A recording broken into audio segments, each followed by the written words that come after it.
Hello friends, అందరికీ నమస్కారం. Day 7లో భాగంగా ఈరోజు సండే స్పెషల్ కాబట్టి సండే అంతా డైటింగ్ చేయాలంటే అవసరం లేదని అంటాను. ఎందుకంటే సండే చేసుకున్న కర్రీస్ కూడా బ్యాలెన్స్ చేసుకుంటూ తీసుకోవచ్చు. సండే ఒకరోజు కూడా మానేయచ్చు, వీక్లీ వన్స్ డైట్ చేయకపోయినా ఏం ప్రాబ్లం ఏమి ఉండదు. అయితే ఈరోజు ఏంటంటే ప్లేట్ అయితే మంచిగా నాన్ వెజ్ తిన్నా దాంట్లో ఫైబర్ కూడా బ్యాలెన్స్ అయ్యేటట్టు ఉంది కదా. ఇక్కడ ఏం తీసుకున్న రైసు, మెంతికూర, చికెన్, తర్వాత క్యారెట్ అండ్ ఆనియన్స్ కాంబినేషన్. ఇది మంచి కాంబినేషన్. మనం రైస్ ఎంత పెట్టుకున్నామో కర్రీ కూడా అంతే పెట్టుకున్నాము. ఇక్కడ ఏంటంటే ఫైబర్ బ్యాలెన్స్ చేయడానికి క్యారెట్లు మరియు ఆనియన్స్ అయితే పెట్టుకున్నాం కదా.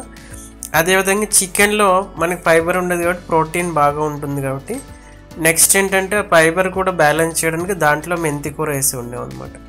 ఇలా చికెన్లో మెంతికూర వేసి ఉండడం, లేదంటే ఆలుగడ్డ వేసుకోవడం, ఉల్లికడ్డలు, ఇలా ఏదో ఒకటి ఫైబర్ బ్యాలెన్స్ చేసుకునేటట్టు వేసుకుంటే మనం వెయిట్ కూడా మెయింటైన్ చేసుకోవచ్చు అనమాట.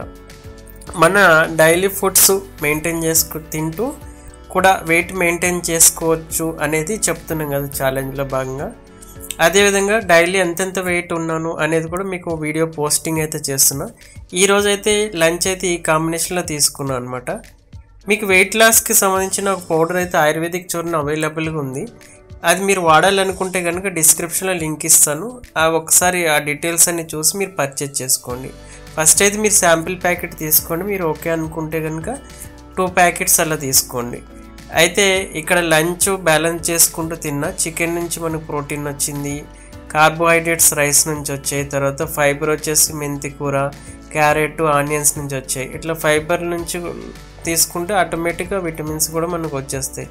ఆల్రెడీ క్యారెట్లో ఇన్ని విటమిన్స్ ఉంటాయని మీకు తెలుసు కదా, మెంతికూరలో కూడా. ఇలా మంచి గ్రేవీతోటి మెంతికూర చికెన్ అయితే రెడీ అయిపోయిందండి. ఈ విధంగా ప్లేట్ అయితే పరుచుకుని తింటే కనుక మీ హెల్త్ కూడా బాగుంటుంది, మీ వెయిట్ కూడా మెయింటైన్ చేయొచ్చు. Thank you so much friends.